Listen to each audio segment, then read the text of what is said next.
तो आपने सुना कैलाश चौधरी अपनी बात रख रहे थे, कृषि कानूनों पर अपनी बात रख रहे थे, लेकिन उसी दौरान लगातार विपक्ष की तरफ से हंगामा किया गया और उसके बाद 2 बजे तक लोकसभा की कार्रवाई स्थगित कर दी गई। आगे बढ़ेंगे। प्रदेश में अपराधियों के हौसले इस कदर बुलंद हो चुके हैं कि अब पुलिस भी सुरक्षित नहीं है। सीकर जिले के रानोली थाना इलाके में मंगलवार देर रात हथियारों से लैस होकर आए 2 बदमाशों ने पुलिस टीम के इंस्पेक्टर नरेंद्र खीचड़ और हेड कांस्टेबल मुनिंद्र के साथ लूटपाट की और हेड कांस्टेबल को गोली मार दी। जयपुर के कमिश्नरेट पुलिस के इंस्पेक्टर नरेंद्र और हेड कांस्टेबल मुनिंद्र रात करीब 2:15 बजे त्रिलोकपुरा के पास एक होटल पर यहां खाना खाने के लिए रुके थे। इसी दौरान 2 युवक वहां पर पहुंचे और उन्होंने हेड कांस्टेबल से गाड़ी की चाबी मांगी। जब उन्होंने चाबी देने से मना कर दिया तो दोनों युवकों ने पिस्टल निकालकर धमकाया और मारपीट करने लगे। हेड कांस्टेबल होटल की तरफ भागने लगा। इसी दौरान बदमाशों ने 2 फायर किए, जिनमें से एक गोली उनके पेट में जा लगी। मुनिंद्र घायल होकर वहीं गिर गए। इसके बाद बदमाश उनकी कार लेकर फरार हो गए। सूचना पर एसपी कुंवर राष्ट्रदीप और रानोली थाना पुलिस और जिले से कई अधिकारी मौके पर पहुंचे और बदमाशों की तलाश इस वक्त जारी है। घटना के बाद पुलिस ने जिले भर में नाकेबंदी करवाई है। अभी तक आरोपियों का हालांकि कोई सुराग नहीं लगा है। 2 आए थे रोटी खाने के लिए, रोटी खा ली थे। बाद में 2 बदमाश आए, वहाँ 2 चाय पी, वो गाड़ी के पास गए, जने वहाँ पर चाबी मांगी, चाबी नहीं दी, वहाँ फायरिंग करिए, अंदर आ गए।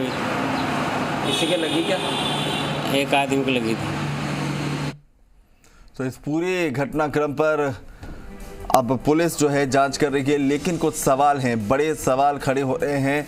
और बड़ा सवाल ये है कि क्या प्रदेश में अपराधियों के हौसले अब ज़्यादा ही बुलंद हो गए हैं? क्या अपराधियों में खाकी का खौफ भी पूरी तरह से खत्म हो चुका है? पुलिसकर्मी सुरक्षित नहीं है तो आम लोगों की सुरक्षा आखिर कैसे होगी? ये तमाम बड़े सवाल इस वक्त है जो खड़े हो रहे हैं। अपराधियों पर नकेल कसने में पुलिस आखिर फेल कैसे है?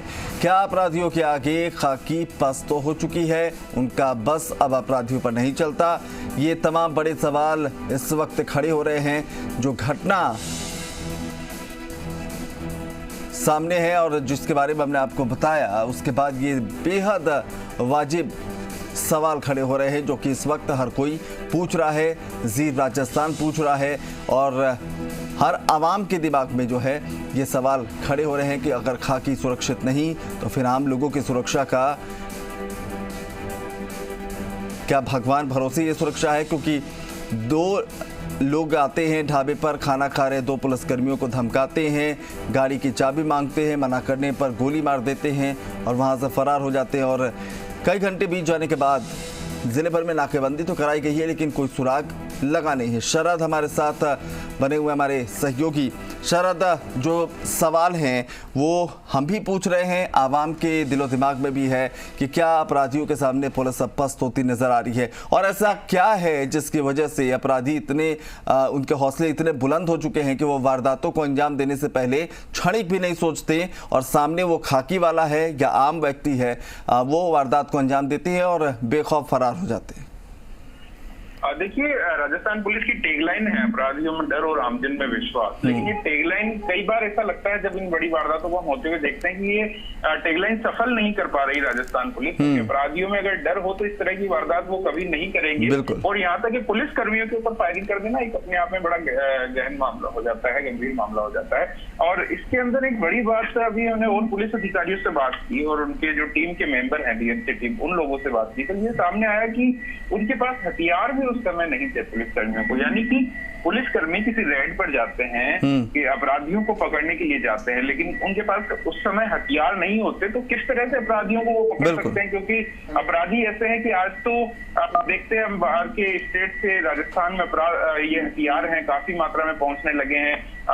युवाओं के हाथों में कई बार हथियार देखे जाते हैं। तो अगर किसी बड़े अपराधी को पकड़ने के लिए जा रहे हैं तो उसके पास निश्चित तौर पर ये माना जा सकता है कि हथियार तो होगा ही उसके पास। और जब हमारे पास यानी कि पुलिस के पास अगर हथियार नहीं है इस तरह के मामलों में, तो किस तरह से वो सामना कर पाएगी उन अपराधियों का जो कि हथियार बंद है? तो ये एक गंभीर चिंतन का विषय है राजस्थान पुलिस के लिए कि कोई भी अगर रेड में जाता है, किसी भी तरह की दबिश देने के लिए जाता है, तो उसको अपने पास हथियार रखना ही चाहिए और विभाग के अधिकारियों को उनको हथियार मुहैया मुहैया करवाने चाहिए। इन लोगों की पीड़ाएं मैंने देखी कई पुलिसकर्मियों की कि कई बार वो क्राइम ब्रांच की ही बात कर लेते हैं, जो स्पेशल टीमों की बात कर लेते हैं, दबिश देने जाते हैं, लेकिन वो लोग कहते हैं कि हमें विभाग से हथियार नहीं मिले। हालांकि वो ऑन रिकॉर्ड ये बात नहीं कहते हैं, भले ही विभाग से उनका डर मान लो या कोई दूसरी चीजें, लेकिन ऑफ रिकॉर्ड जब हम लोगों से बात करते हैं तो वो ये कहते हुए नजर आते हैं कि उनके लिए एक बड़ी चिंता का विषय है कि वो दबिश देने जा रहे हैं और उनके पास हथियार नहीं है। और इस मामले में क्लियर हो गया ये वाली चीज की उनके ऊपर फायरिंग हुई, लेकिन उनके पास हथियार होते तो शायद वो सामना भी कर पाते, उनसे लड़ भी पाते, लेकिन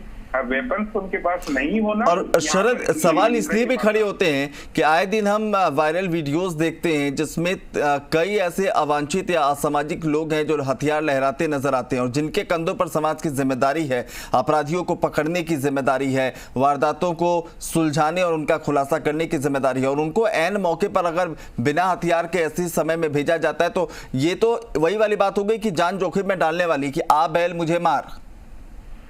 देखिए, यहाँ पर किसी को भी सिक्योरिटी अगर राजस्थान में या पूरे देश की बात करने दी जाती है तो उन लोगों के पास दो हथियारबंद लोग होते हैं, इस तरह के जवान होते हैं जिनके पास हथियार रहते हैं, लेकिन जो उनके ऊपर आशंका होती है कि कभी हमला हो सकता है। लेकिन जो व्यक्ति दबिश देने जा रहे हैं, किसी के को पकड़ने के लिए जा रहे हैं, तो वहां तो निश्चित है कि उन दोनों के बीच में भिड़ंत होगी, उनको पकड़ेंगे तो उनके पास, सामने वाले के पास हथियार हो सकते हैं। और ऐसे में जो टीमें दबिश देने जा रही है, वहां पर एक्शन लेने जा रही है, उनके पास हथियार नहीं होता तो कई बार परेशानी का सामना करना पड़ता है। कई बार वो हथियार दिखा करके फरार हो जाते हैं, कई बार फायरिंग भी कर देते हैं। और इस मामले में आप देखिए कि इसी तरह से वहां बैठे हुए थे, वो फायरिंग करके वहां से फरार हो गए। अगर इनके पास हथियार होते तो ये वापस गाड़ी पर फायरिंग करते, उनको रोकने की कोशिश करते या उनके ऊपर फायरिंग करते, उनको एक बार चेतावनी देकर के, ये सारी प्रक्रियाएं होती वहां पर। लेकिन सामने वाले के पास हथियार हो तो आप उस मामले में भले ही आप पुलिसकर्मी क्यों ना, आप खास कुछ कर नहीं पाते, उन्हें रोक नहीं पाते। ये मामला अब यहाँ पर कहा जा सकता है कि पुलिस के लिए एक चुनौती तो है ही फिलहाल, लेकिन इसको एक सबक के रूप में भी पुलिस को यहाँ पर लेना चाहिए। बिल्कुल सबक लेना चाहिए शरद, क्योंकि ये बात तो तय है। और ये सवाल जब दिमाग में आता है कि बिना रिवॉल्वर के, सर्विस रिवॉल्वर के वो इतने अपराधियों से भिड़ने जाते हैं, तो सवाल यही खड़ा होता है कि अगर ये सिस्टम ऐसा नहीं होता तो ये वारदात भी नहीं होती। और अगर इस तरह की घटना अगर रैंडमली भी अगर उन्होंने ना पहचानते हुए भी अगर पुलिस पर गोली चलाई है तो कम से कम उसका मुकाबला तो कर पाते। अपराधियों को हो सकता है वहां ढेर भी किया जा सकता था या फिर हथियार के नोक पर उन पर काबू पाया जा सकता था। तस्वीर जो है वो कुछ और होती अगर ये चूक नहीं होती तो। बहुत बहुत शुक्रिया शरद तमाम जानकारी के लिए।